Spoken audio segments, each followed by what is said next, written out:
Halo semuanya, kembali lagi bersama saya Duka Gustian di latihan Yeping nomor 3. Nomor 4. Wah. Jadi di latihan Yeping kali ini, seperti dalam judul, aku akan membahas tentang dasar-dasar penceritaan dan bagaimana cara merancang cerita. Kalau misalkan menurut judul atau thumbnail, mungkin aku akan menghubungkan ini dengan cara mangaka Jepang merangkai cerita mereka. Namun dari video pertama ini aku ingin menjelaskan dulu dari dasar-dasarnya terlebih dahulu. Mari kita definisikan dulu apa itu cerita. Cerita kalau di Indonesia merupakan karya narasi. Karya narasi ini mungkin sering disalahpahami oleh kebanyakan orang hanya sebagai rangkaian peristiwa saja gitu.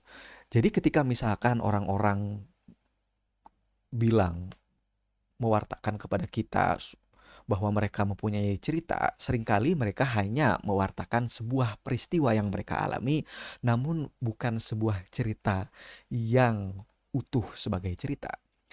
Jadi mari kita samakan dulu perspektif kita mengenai apa itu cerita gitu. Menurut Raditya Dika, salah satu pembeda yang mendasar dari cerita dan peristiwa biasa adalah adanya tujuan serta halangan yang terjadi di dalam cerita tersebut.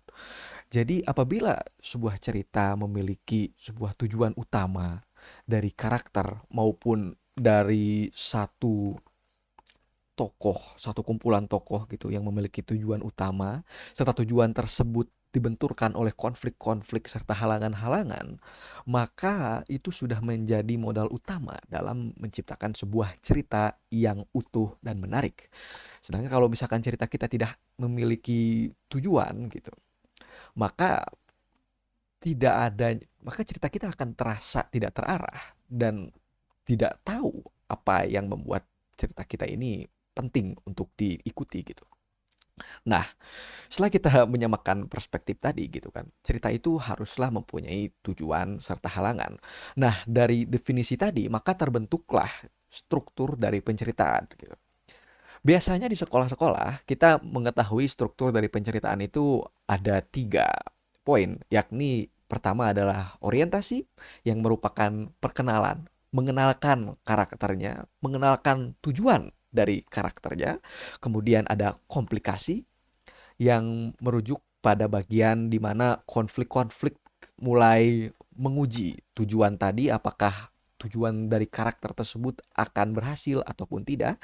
Serta di akhir ada resolusi yang menjadi penutup dari cerita yang menentukan apakah tujuan dari karakter ini terwujud atau tidak di akhir cerita ini, di bagian ini gitu. Nah, struktur dari 3 ini yang merupakan orientasi, komplikasi, dan resolusi adalah struktur yang sering kita dapati di sekolah-sekolah. Namun, di dalam ilmu kepenulisan sendiri, struktur itu ternyata memiliki banyak sekali versi-versinya jika kita mempelajari penceritaan lebih dalam gitu. Di barat sendiri ada teori 3 act structure yang membagi cerita ke dalam 3 babak, yang 3 babak itu nanti dibagi lagi menjadi beberapa poin sehingga menjadi sebuah formula emas untuk para scriptwriter di Hollywood menuliskan ceritanya tanpa perlu mereka bingung untuk apa yang mereka harus lakukan selanjutnya dalam cerita mereka gitu. Selain 3 act structure ada juga Dan Harmon story circle, ada juga Save the Cat story structure, dan ada juga Hero's Journey. Dan itu nanti akan saya bahas di video-video selanjutnya. Di video kali ini saya ingin membahas salah satu struktur cerita paling tua dan struktur cerita yang cukup sederhana namun bisa menjadi landasan yang mungkin lebih kokoh ataupun lebih mudah untuk dikembangkan daripada orientasi, komplikasi, dan resolusi tadi gitu. Yakni struktur cerita yang ada di Jepang dan menjadi dasar penceritaan orang-orang Jepang dari mulai zaman mereka masih menjadi samurai hingga zaman sekarang gitu. Ke zaman mereka sudah berlutut pada karakter anime gitu. Oke, mari kita bahas tentang struktur penceritaan Jepang yakni Ki, Sho, Ten, Ketsu. Kisho Tenketsu jika kita melihat pada sejarahnya merupakan metode penceritaan orang-orang Jepang yang sudah ada sejak mereka masih di zaman-zaman tradisionalnya gitu, masih di zaman kekaisarannya. Dan itu biasanya digunakan oleh para pembuat puisi-puisi di sana ataupun pelukis-pelukis di sana yang membuat karya-karya sekuensial gitu misalkan. Nah, Kisho Tenketsu sendiri merupakan sebuah struktur cerita yang dibagi menjadi 4 bagian. Bagian Ki, bagian Sho, bagian Ten, dan bagian Ketsu. Jadi mari kita bahas keempat bagian tersebut. Bagian Ki seperti biasa merupakan bagian pengenalan, sebuah bagian yang menjelaskan tentang apa karya yang kita buat ini, apa tujuannya, apa dasar-dasarnya, apa tokoh utamanya, dan apa yang terjadi di awal penceritaan ini. Jadi bagian Ki ini fokus pada introduksi ataupun mungkin bisa juga fokus pada menggait atensi dari pembaca gitu. Jadi di sini sudah bisa memberikan hook ataupun bisa juga memberikan introduksi biasa gitu. Itu di bagian Ki. Ya, mungkin sama dengan introduksi di Indonesia, namun bagian selanjutnya merupakan bagian yang sedikit berbeda dari filosofi penceritaan di negara lain. Di bagian selanjutnya, di struktur penceritaan orang Jepang adalah Sho. Sho ini artinya bukan konflik, tapi development, yang berarti pengembangan gitu. Jadi orang-orang Jepang gitu, ketika merancang sebuah cerita tidak serta-merta memberikan mengharuskan gitu di bagian paruh kedua dari ceritanya ini untuk memberikan konflik yang nyata gitu. Jadi mereka fokus pada mengembangkan ide dasar yang telah dikenalkan tadi gitu. Namun apakah ini tidak boleh ada konfliknya? Enggak juga gitu. Cuman orang Jepang filosofinya adalah di bagian kedua ini yang paling penting adalah mengembangkan cerita supaya menjadi lebih menarik. Dan menarik itu bukan cuma dengan konflik saja gitu. Kita bisa mengenalkan hal yang lain. Kita bisa memberikan uh, love interest, kita bisa memberikan scene-scene yang seru-seru dan lain sebagainya gitu di bagian show ini gitu. Jadi ini merupakan sebuah framework struktur yang lebih luas dan lebih memberikan kebebasan pada kreatornya untuk apa yang perlu mereka lakukan di sini. Mungkin untuk sebagian besar orang gitu akan cenderung kebingungan gitu dalam menggunakan struktur ini karena ini tidak rigid dan tidak spesifik seperti struktur-struktur orang-orang barat yang lebih dogmatis gitu dalam memberikan strukturnya, seperti di Three Act Structure itu dijelaskan gitu bagian mana harus ada plot point satu, bagian mana harus ada inciting incident dan lain sebagainya gitu. Cuman jenis struktur seperti ini menurutku akan sangat bagus gitu ketika ini digunakan untuk medium-medium yang panjang pendeknya itu lebih fleksibel gitu. Nanti aku akan jelaskan. Kemudian bagian selanjutnya setelah show adalah ten. Ten ini apa? Ten ini bisa diartikan sebagai twist, bisa diartikan sebagai turning point, bisa diartikan sebagai climax, ataupun bisa diartikan sebagai the most exciting part of the story. Maksudnya apa? Jadi di bagian ketiga ini haruslah ada sebuah twist ataupun ada sebuah hal yang menjadi titik balik dari penceritaan atau menjadi sebuah part di mana cerita ini menjadi hal yang paling jadi bagian yang paling seru dalam ceritanya gitu. Jadi di part ini kalau misalkan di Yonkoma ini adalah bagian punchline-nya, kalau di bagian shonen ini adalah bagian gelut-gelut bersama monsternya, kalau misalkan di puisi ini mungkin adalah bagian yang paling indah dari puisi tersebut gitu. Nah, di sini cukup menarik karena kalau misalkan kita melihat pada struktur 3 bagian yang ada di buku-buku teks tentang bahasa Indonesia gitu, yakni orientasi, komplikasi, dan resolusi. Struktur 3 bagian tadi tidak memasukkan bagian twist ini ke dalam penceritaan. Jadi setelah ada konflik, ya langsung di-resolve gitu. Tidak ada keharusan gitu untuk menciptakan sebuah climax ataupun turning point. Sedangkan orang-orang Jepang membuat strukturnya itu mengharuskan kita memberikan turning point di paruh ketiga dari penceritaan. Nah, selanjutnya adalah Ketsu. Ketsu ini resolution gitu. Akhir dari cerita, apa yang menjadi hasil dari twist tadi gitu. Apa yang menjadi kesimpulan dari ceritanya, bagaimana ceritanya berakhir, apakah tujuan yang diperkenalkan di bagian key tadi sudah tersampaikan, sudah terwujud atau belum gitu. Jadi itulah struktur 4 bagian yang digunakan oleh orang-orang Jepang gitu. Struktur 4 bagian ini bisa kita analisa, bisa kita masukkan ke eh, komik-komik, ke anime-anime, ataupun karya-karya narasi Jepang yang lain gitu. Dan kalian mungkin akan menemukan banyak sekali yang bisa kita banyak karya-karya narasi yang bisa kita masukkan ke dalam ini, karena ini memang pakem penulisan dari manga-manga Jepang gitu. Itulah kenapa gitu mungkin banyak orang yang berpikir kalau misalkan manga-manga Jepang, terutama yang shonen, dan itu dirilis oleh publisher yang sama, biasanya memiliki plot point yang mirip-mirip gitu. Misalkan gitu, manga shonen zaman dulu gitu, itu biasanya diawali oleh pengenalan karakternya, misalkan seorang anak yang nakal, yang yang tidak nurut lah dengan guru-gurunya dan bandel gitu.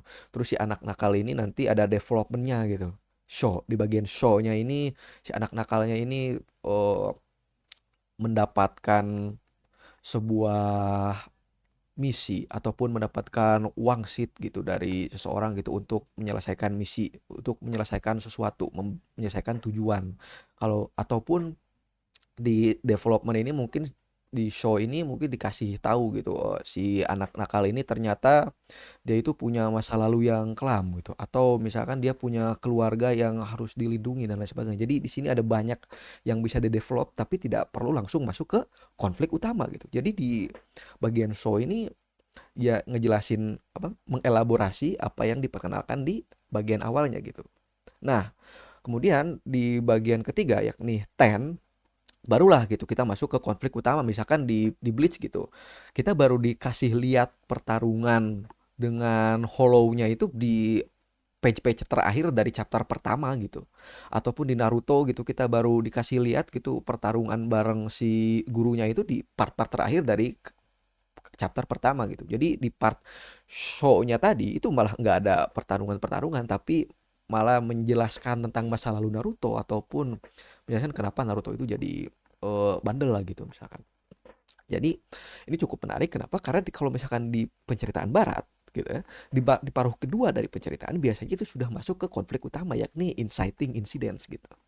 Tapi di sini di bagian ketiganya gitu. Jadi di sini itu kalau di shonen itu adalah pertarungan sama monsternya, ataupun kalau misalkan di anime-anime romcom itu adalah saat-saat pertama di mana si heroin dan tokoh utamanya ini mulai menjalin hubungan dan lain sebagainya gitu. Dan di akhirnya ada Ketsu gitu. Tempat di mana ceritanya berakhir gitu loh. Ya seperti biasa gitu. Memang harus ada endingnya, ataupun mungkin bisa dikasih cliffhanger gitu di Ketsu ini. Nah, kalian coba aja gitu baca-baca komik-komik Jepang gitu dan lain sebagainya gitu. Udah pasti gitu. Kalian pasti akan mendapati di bagian awalnya itu mengenalkan karakternya, mengenalkan dunianya, kemudian di bagian keduanya itu tidak langsung ada konflik besar, tapi malah menjelaskan, mengelaborasi, mendalami lagi apa yang dikenalkan di awal, dan barulah konflik yang menariknya itu disimpan di bagian ketiga, dan setelah itu langsunglah diberikan resolusi di akhirnya. Nah, kalau misalkan kita lihat gitu, Kisho Tenketsu ini bukan cuman struktur yang bisa dibuat untuk cerita-cerita yang panjang gitu. Kalau misalkan kita menggunakan three act structure gitu, misalkan, ataupun Hero's Journey, dan si length dari cerita itu cuman sedikit, maka kita tidak akan bisa gitu mengisi semua story beats-nya itu dalam durasi secepat itu. Cuman kalau misalkan di Kisho Tenketsu ini, dia karena sangat fleksibel, jadi sepanjang apapun ceritanya kita bisa menggunakan framework berpikir ini gitu. Jadi walaupun gitu misalkan kita punya cerita yang mengharuskan kita menyampaikan cerita ini hanya dengan 4 panel, yakni Yonkoma gitu kan, komik 4 panel di Jepang gitu. Maka kita masih tetap bisa menggunakan struktur ini. Kita bisa menggunakan bagian awalnya sebagai bagian yang